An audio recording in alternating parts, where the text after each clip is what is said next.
one thing led to another, and eventually I started getting a lot of praise from my mother about my voice and my singing.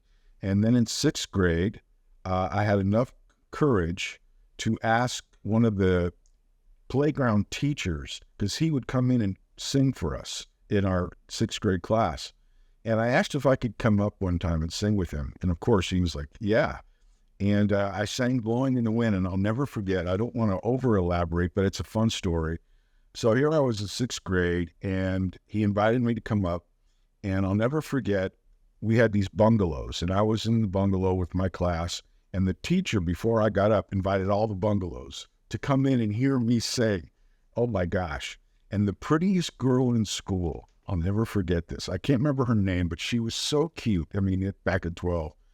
And all the kids were there, and I sang Blowing in the Wind.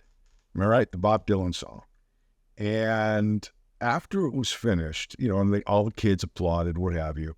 The very next day, I'll never forget, I was sitting by myself eating lunch, and the cutest girl in school came up and said, can I sit down and have lunch with you? Because she was so taken by me singing.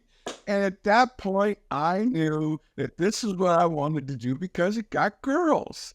And even at 12 or 13. And that is, I think, the start of this whole deal. Isn't that funny?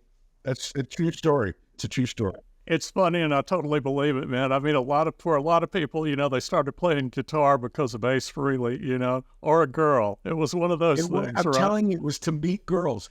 But when the prettiest girl comes up and asks you if she can sit down, you know that this is something that you got to stick with. So that was pretty cool.